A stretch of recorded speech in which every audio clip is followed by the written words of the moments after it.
This tutorial will help you better understand some of the missing requirements you may encounter when doing business with our office. If you are interested in seeing if you have any missing requirements, you just need to log into Pipeline to find out.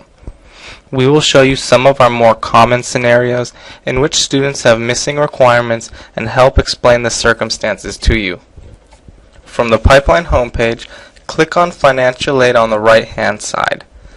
Then you will want to click on Eligibility. Next, select the aid year you are interested in. This first example shows you a relatively typical student. You can see that the student's independent verification worksheet has been submitted but not yet reviewed. Also, you can see that we have received the student taxes, but they are missing a signature. Ultimately, the file is incomplete because we are waiting on their signature for the taxes. Once we have received everything that is requested, only then can the advisor begin to review the file and change the status to received and satisfied, like it shows at the bottom under Satisfied Requirements. Keep in mind that your status could go back to incomplete if your advisor needs more information or additional documents could be added. It's a good idea to check the site regularly. This example shows a student that is missing most of their requirements that we have asked for.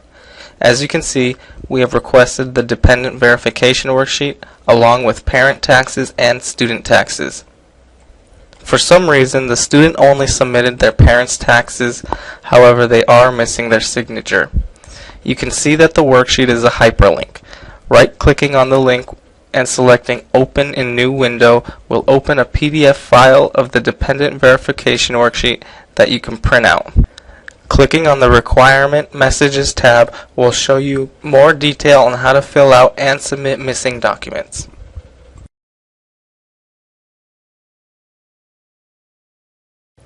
This example here shows a scenario in which a student's file needs electronic corrections made to FAFSA. Fortunately, the student doesn't need to do anything from this point on, as long as there aren't any other documents requested. Pending corrections generally take 7 to 10 days to be returned.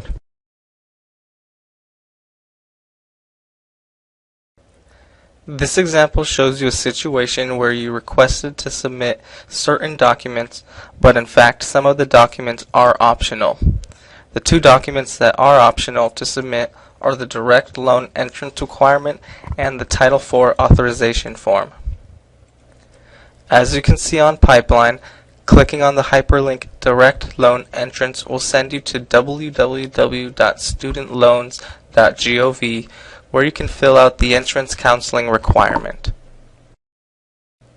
Filling out the entrance counseling will satisfy both requirements that you see on Pipeline. Keep in mind, while it shows that it is requested, it is only necessary to fill one out if you plan on taking out a loan. The other form that is completely optional is the Title IV authorization form. This form as well shows up as a document that is requested in your Pipeline. It also shows that there are two requirements for the form. However, if you click on the hyperlink that says Title IV Authorization Non-Institutional, it will open up a PDF that you can download and print out. Submitting this form satisfies both criteria that you see on your Pipeline student requirements.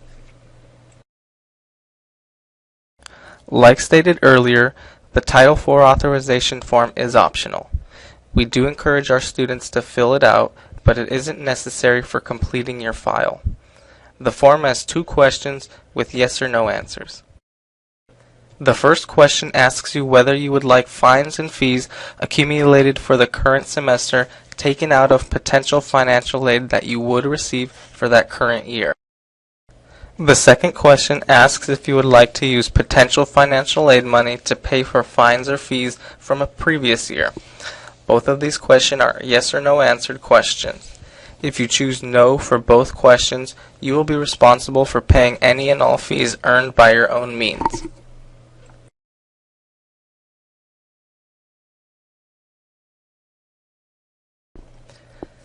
This example shows a student that has submitted all of their requested documents.